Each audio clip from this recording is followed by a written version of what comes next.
Thanks, Henry. Good morning, everyone. Happy to be here. I'm really excited about this workshop because it's the first time I think I'm around so many PhDs, so many doctors. Medical doctors are the real doctors. Usually we are with lots of PhDs, but as one of my nephews used to say, not much to society. So,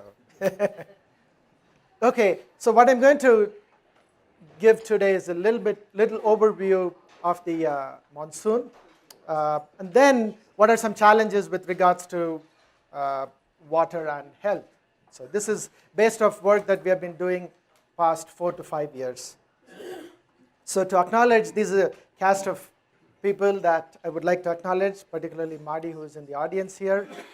You'll see several of results that, based on research that we worked last few years. This is going to be my quick outline for my talk. I'll give a little brief background on monsoons. I presume much of the audience would have a general idea, but I'll go into a little bit of detail. A quick pulse on where things are, both present, past, and then future. Talk about societal impacts, and then I'll segue into water management through the Chennai floods, which happened last December, and this is something that my family was personally affected, so I can speak firsthand. And then I'll wrap up with some parting thoughts. Monsoon in India is not just the seasonal rains. It's culture, it's custom, tradition. It's intertwined through millennia, and it has evoked poets, artists, and everybody to sort of, it inspires everybody. And just before the monsoon season starts, it is like being in an oven. That's what this top quote says of this author. The air is on fire, and the leaves are perfectly still, as if holding their breath. And then the monsoon arrives, and everything springs to life. So these are some of the memories or pictures that one associates with monsoons. A lot of fun, playing in the rain, and then it also comes with a lot of destruction from time to time. And also lack of it, which also impacts the life and the customs and the culture there. So to give a little historic perspective, why water and monsoon is so important to this region. This shows the Indus Valley civilization during the 5,000 years before present. You can see concentrated here, and then as we go through, this is the mature phase again in this region, and then by the time you get to the late period, this is moved all the way out here, and much the Indus civilization collapsed. And the interesting thing is that water, or the lack of water, is a huge part in rise and fall of civilizations in this part of the world. So again, there's plenty of evidence to show that during that period, during this period, this part of India was really wet, and then subsequently it dried out. Okay, so quick basics on monsoon. Monsoon derives from the Arabic word mausim, or in Hindi it's called mausam, means seasons. And the common definition is when there is a shift in wind, that's typically what is called a monsoon. And you see this on a small scale around the coastal areas, or along the coast. Land-sea breeze contrast is a monsoon of sorts. Simple contrast in the heating between the water and the land produces this kind of a circulation. And when you extend that to a larger scale, that is your typical monsoons.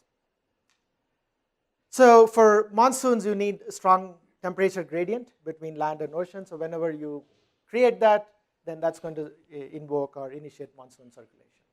So if you look around the planet, to have a good monsoon, you need a lot of land mass with a lot of water around. Okay. And looking around, there's much of it is obviously in the tropics. And I would also point out that the Indian region is unique in that it's got water on 3 sides, and much of the land is in the tropics. Monsoon again has been used through millennia for trade, ideas, religion, and I'm sure it also was responsible for spreading diseases as well in the ancient world. And you can see here, people used the change in winds for trade, and this is quite a fascinating topic in itself. But the point I want to make is that it is the Indian region where the wind change is so dramatic, unlike other monsoons in the world. So in the winter time, the winds blow from north to south, and in the summer, the winds blow from south to north. And this stark, strong, and distinct reversal is very unique to the Indian subcontinent. Here's global monsoons, and as you can see, there are monsoons pretty much along the tropics, as I alluded to, but the biggest or the strongest and more stable is the Indian monsoon, but you also have the African monsoon, South American, North American monsoon. We also have, whenever we get, when I listen to the weather forecast and they say we have monsoonal rains, I usually chuckle because everybody has monsoon envy. Everybody wants a monsoon. So the southwest summer rains are, it's like a Me Too monsoon. Okay, so, but you can see why people love monsoon, and it's. So the point I want to make is that about 65% of the world's population live in the monsoon regions. So therefore, any climate understanding, climate change, unless we have a good handle on the global monsoons in terms of impacts, you're not going to make much headway. So that's something to keep in mind. And tropics also are the places with poor countries, poor infrastructure. So you have this very interesting combination that they have the strongest impacts, and then they also have to deal with minimum resources. So this is the monsoon flow, as you can see. The winds come from the equator, cross along the classic monsoon jet, and then it rains over the Indian subcontinent, all the way to the foothills of the Himalayas. So monsoon rainfall, this is the spatial pattern. A lot of rain along where the topography is. This is where you have the Western Ghats, and then the desert region, and central India here. Rain comes in June to September. That's where most of the rain comes. There's a little bit of rain in the winter time, but much of it is in the June to September period. July, August is where sort of the peak season. Okay. And the monsoon, as I mentioned, has a strong connections to the socioeconomic activity over India. This is rainfall, all India rainfall versus crop production, as you can see, significant. Again, total crop production, agriculture output with rainfall goes hand in hand. So that's why understanding the monsoon, predicting the monsoon is really, really important. Agriculture impacts 20% of GDP. 40% of irrigated area produces 70%, and that's recently 40% of there's an increase in irrigated area in the last 2 to 3 decades, and I'll touch upon this as to the ramifications it is having or it might have. Monsoon also impacts health. Again, this is a chart showing number of cases of malaria versus rainfall. Almost follows perfectly on top of each other. And then again, likewise, increase in dengue coincides with the onset and the monsoon season. Water, same story. Significant impact to water. Because India doesn't have much of storage, so a lot of the water resources is largely temporary or small-scale storages, and you don't have much of storage capacity. So therefore, you are always in this chronic water shortage situation. So you are at the vagaries of the monsoon. The monsoon fails, then you run out of water. So monsoon also, the water also is directly linked with, as you can see here, this is the percentage of population with tap water. And notice that these are the regions with less tap water. And they also map nicely to lack of sanitation and then malnutrition that's shown in the red color. So again, monsoon, the impact of monsoon pervades through all aspects of society. And limited or poor infrastructure exacerbates things and magnifies a lot of these, which otherwise would not be a big problem in itself, but you don't get 1 year monsoon, or if the monsoon is weak in a year, then things get really difficult. This is the pulse of the rainfall over 100 plus years, and you can see it varies significantly. There's also a good decadal variability. That's what's shown in this green line. And also notice that the last 30 plus years have been really low rainfall, and that's quite concerning. If you look at earlier years, it went out, it was low, but then it came back up in a decadal or multi-decadal sense. But this is quite interesting, and this is also an area of active research. Temperature, of course, everybody knows goes up, has been going up. So what causes the year-to-year fluctuations? And the El Nino Southern Oscillation is the dominant driver of variability on a year-to-year time scale. And this is the 76, 78 famine when the British were ruling India, and that was the first time they really got a jolt in terms of we got to do something about the monsoon. And they recruited this man on Her Majesty's service, and he was charged with predicting the monsoon and figuring it out. And he, by the way, was a statistician. So he was the pioneer of interdisciplinary work. It's a little aside. When he was alive, the statisticians thought he was a meteorologist masquerading as statistician, and then the meteorologist thought that he was a statistician masquerading as meteorologist. It wasn't until years after he died that there is a bit of a resurgence of Walker, trying to give due credit to Walker. So Sir Gilbert Walker started Indian Monsoon, or the Indian Met Department. This is the building in Pune.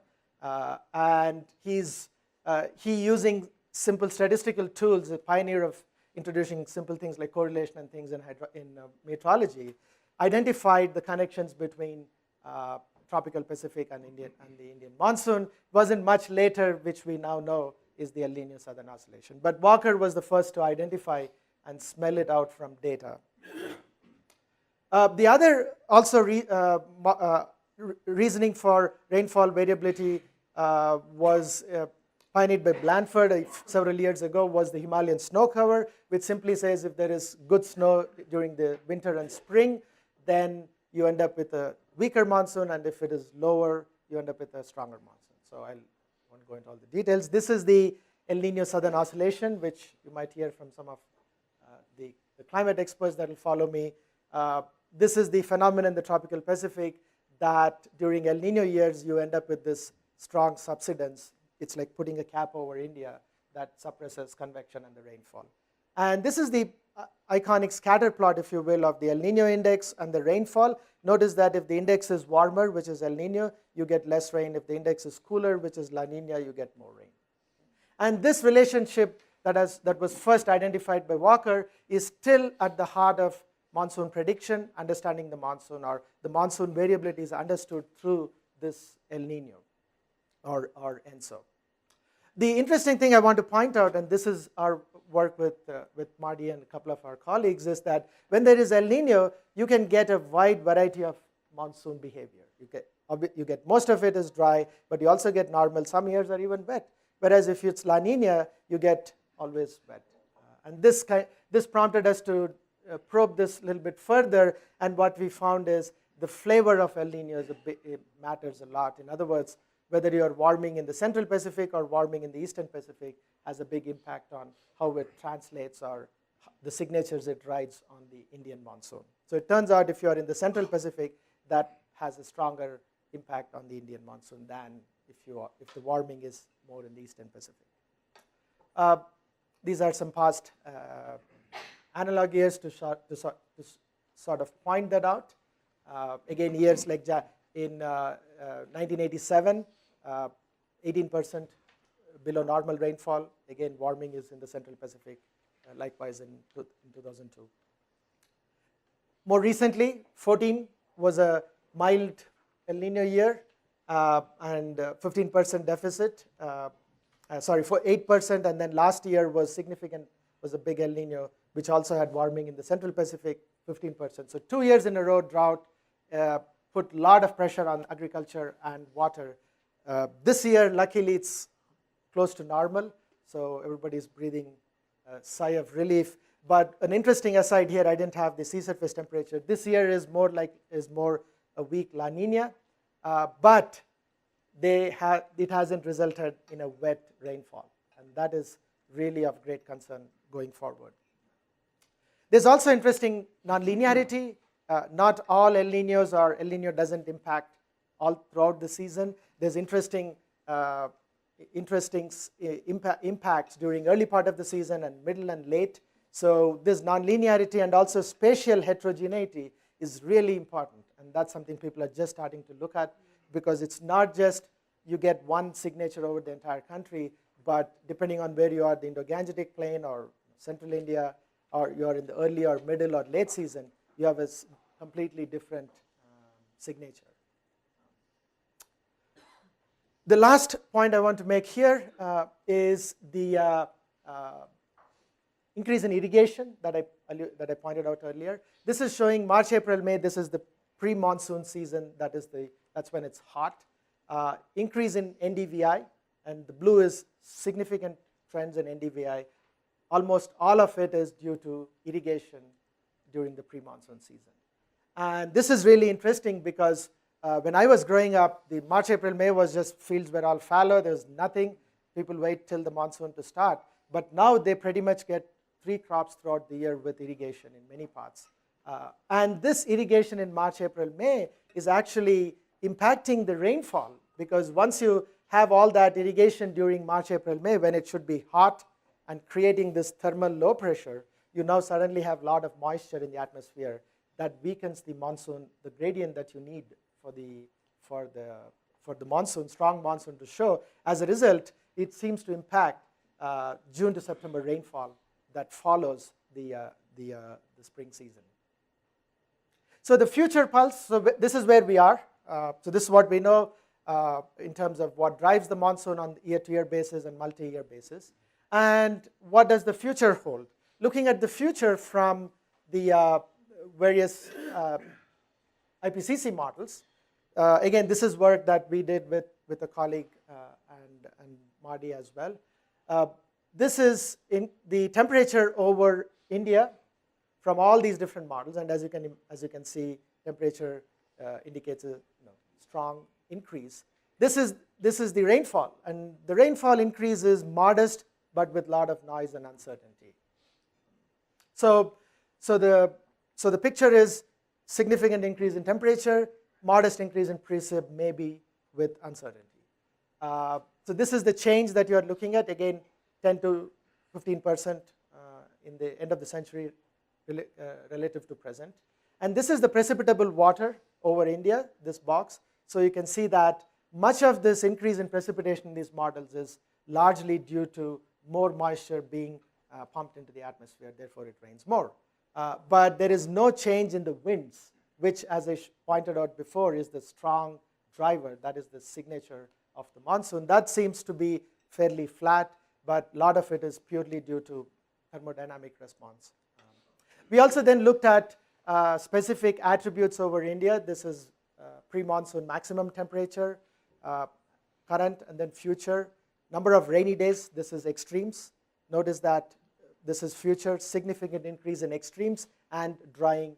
Picture is quite consistent with what people have been seeing in other parts of the world. So it's going to get dry, and you can expect significant increase in extreme rainfall events. We also then looked at the temperature impact on crop yield and human mortality. So this is rainfall, nighttime temperature, which was talked about yesterday, and crop yield. Notice that even for normal rainfall, if you increase nighttime temperature, you are looking at about anywhere from 5 to 15% drop in rice production, and that is quite significant. And then these are showing the increase in the number of days, mean temperature exceeding 40 degrees centigrade, and these are the hot spells. And notice that the red is the future, that you have significant increase in spells, which directly relates to mortality, because as we were talking yesterday, in places like India, in places like big cities in India, there's no air conditioning. There's no cooling station, so people pretty much have, many of them pass out on the streets, stressing the public health system. So that is a silent tsunami coming. And unfortunately, temperature is not something people really get excited about. They think, we are from tropical countries, 2 degrees warming, we can take care. It's the rainfall that really captures people's attention, and they're more worried about running out of water than this thing that could creep up totally unsuspected. So, summary on this: monsoon likely to increase modestly but with uncertainty. ENSO teleconnections remain unclear. Models are not quite sure of which flavor of El Nino gets activated, which doesn't. How does El Nino behave in the future? And increase in extremes that stresses water resources, agriculture, and health. And the thing is, the combination of this is what we call potential for societal tipping. So let me take 5 minutes and wrap up the water management part. And this is motivated from the 2015 Chennai floods. This was last winter. Chennai, which is a place in southeast India, they get rainfall during the winter seasons. It's what is called the retreating monsoon or the northeast monsoon. Again, it's one of the neglected cousins of the Indian monsoon. When people say Indian monsoon, it's the summer monsoon. The winter is completely ignored or not paid much attention to. But it turns out the winter rains have an opposite effect with El Nino. So when there is El Nino, these northeast rains get, here it is. So you can see the El Nino weaker summer monsoon, El Nino stronger winter monsoon, and that's basically what happened last year. So this was last winter. Notice that strong El Nino in place, October, November, December. Chennai is right here around this bulge. And this was the rainfall during 28th to December 4th. This is the rain that brought the massive flooding. And there's a nice little YouTube video, you can check it out. The floods resulted in these kind of images. And the building where my parents live, the ground floor apartments were filled with water 5 feet. Many of my family members, uncles, cousins have lost a lot of property. They were lucky, most of them were lucky to be alive. It was caught completely off guard, as you will see in a minute, that the rainfall probably was, it is what it is, but the disaster was could have been averted if there was good water management. So again, Chennai is on a flat area, it's on the coast, so as you can see, not much drainage. So this is where you can see, these are the various lake water bodies in and around Chennai, which was used by the kings way back for water supply. But now people have built houses in all these water bodies. So you can imagine when it rains, all these places, naturally that's where water goes.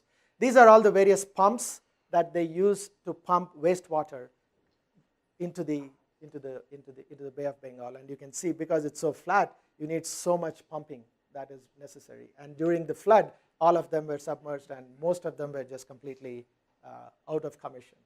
And as it is, the treatment of sewage is not that good, and now you have just plain raw sewage going straight into the ocean. So massive urbanization, you can see the picture. This is the airport picture you saw before with planes floating in water.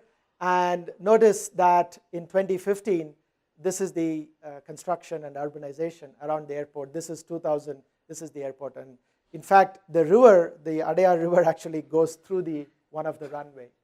so you can imagine when it rained, it didn't take long to shut down the airport in this case, they had to close for about almost a week. So urbanization, again, lack of proper planning.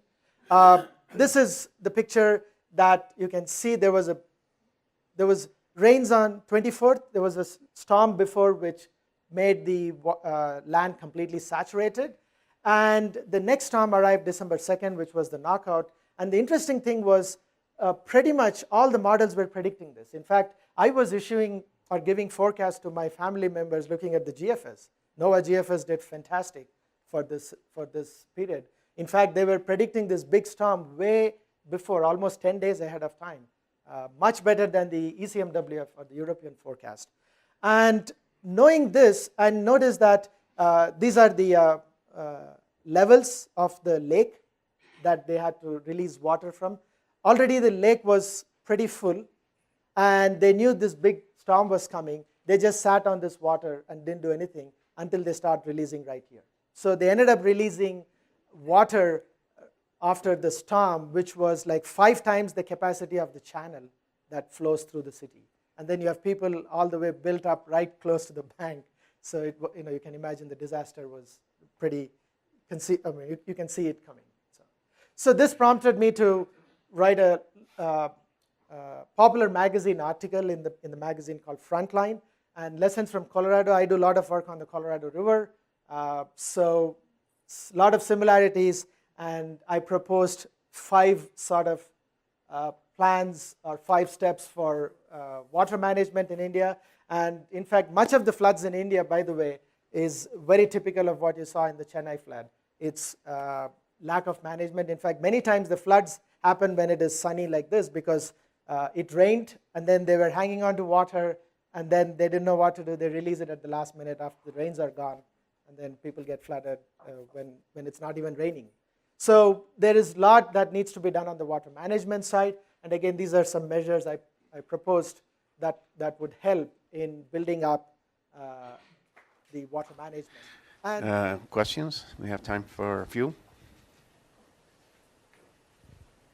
I know this wasn't something you specifically covered, but the idea of just long-term water management in the sense of trying to find alternative sources or ways of reusing or recycling water, especially during times of drought, because I imagine, of course, with climate change being something we want to change for the long term, we have the issues now for the short term, and if there's any short-term ideas about how to turn that around, because that's certainly, water security is an issue that's going to be affecting a lot of areas, including this country, in the next couple of decades, and what possibilities might be coming. So, in the drought context, there is some areas are doing reuse, but the problem there is energy, right? So, reuse requires, or recycling requires massive amounts of energy,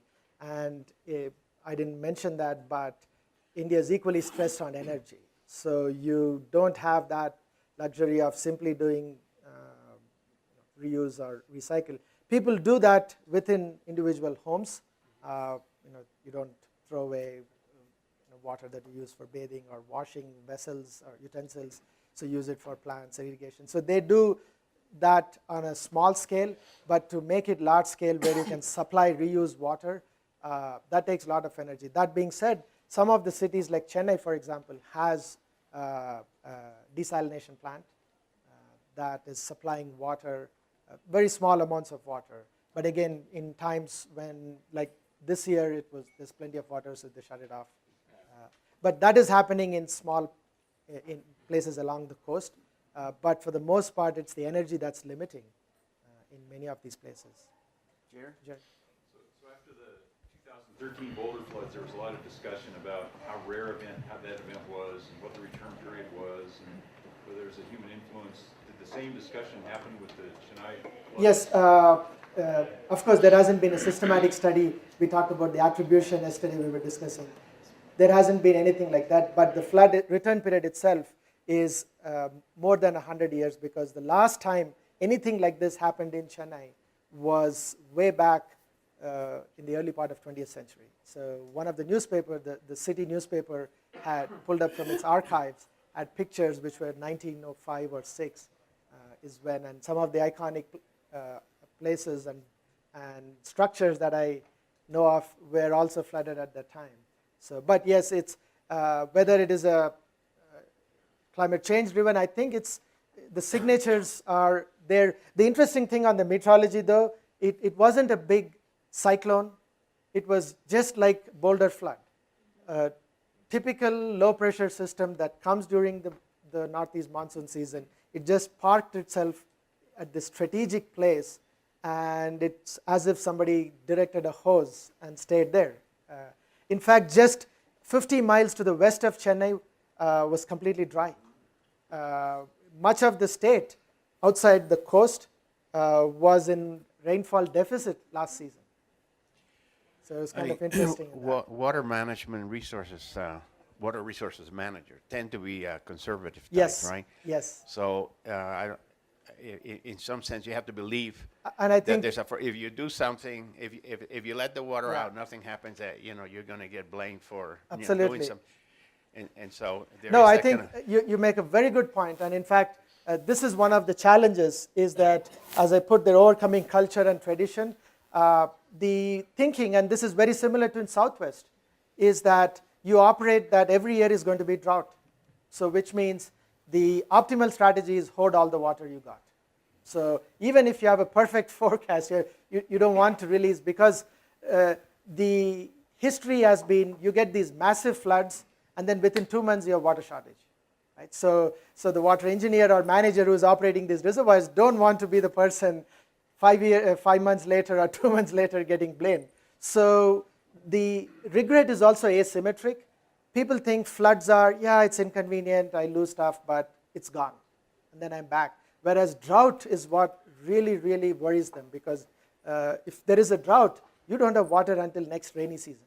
And that is, so that complex trade-off and asymmetry in the regret, asymmetry in the risks and rewards pushes people to do these kind of behavior. And the only way you can wean them off is by skillful forecast. And that's the only way, short-term forecast and even seasonal long-term. And that's the only way you try and manage so that, yes, there will be a big natural hazard, but you can at least avoid yourself a disaster. okay, thank you, Balaji. I think we need to move on. you. All right.